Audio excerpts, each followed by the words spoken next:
हमारे यहाँ तो ये फ़लसफ़ा बन गया है तो 3 से कम में तलाक़ ही नहीं होती, ऐसा नहीं है।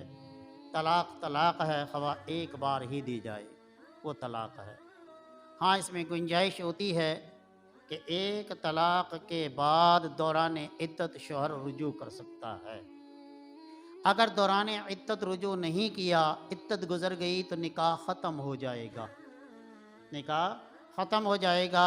ये मियाँ बीवी की तरह अब ज़िंदगी नहीं गुज़ार सकते। हाँ, अब अगर ये आपस में दोबारा एक साथ रहना चाहते हैं तो इन्हें दोबारा निकाह करना होगा। इसमें शरई तहलील, जिसे हम आम तौर पर हलाला कहते हैं, इसकी ज़रूरत नहीं होती।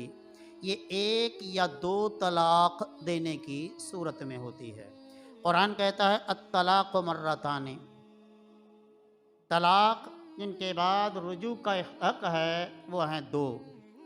फ़इम्साकुम बिमारूफ़िन, 2 तलाक़ देने के बाद अगर भलाई के साथ रोकना चाहो तो रोक सकते हो।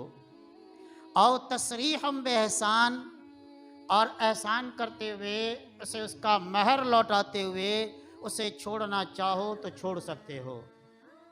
यानी तीसरी तलाक़ ना दे, इद्दत गुज़र जाए, निकाह ख़त्म हो जाए, रुजू ना करे, या दौरान इद्दत तीसरी तलाक़ दे दे तो ये 3 तलाक़ें हो जाएंगी। अगर 2 तलाक़ों के बाद रुजू नहीं किया, इद्दत गुज़र गई, तो ये 2 तलाक़ें बायना हो जाएंगी, निकाह ख़त्म हो जाएगा।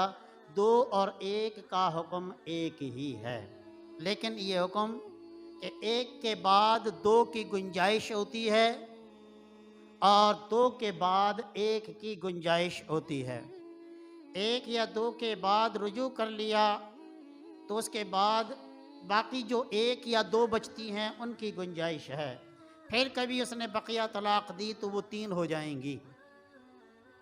अगर इद्दत गुज़र गई है, इद्दत गुज़र गई, उसके बाद उसने दोबारा निकाह कर लिया, तो अब निकाह करने के बाद भी उसे बकिया की गुंजाइश होगी।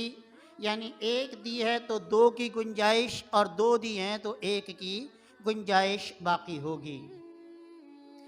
और अगर 3 दे दी तो फिर फ़ला तहिल्लु लहू हत्ता तनकिह ज़ौजन गैरा, तो कुरान कहता है अब बग़ैर शरई तहलील के उसके लिए हलाल नहीं होगी।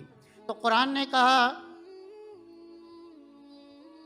कि 2 तलाक़ों के बाद उसे भलाई के साथ, नेकी के साथ रोकने की गुंजाइश है, रुजू कर सकता है, या फिर तीसरी तलाक़ देकर या रुजू न करके इद्दत गुज़रने का तक उसे भलाई के साथ फ़ारिग कर सकता है।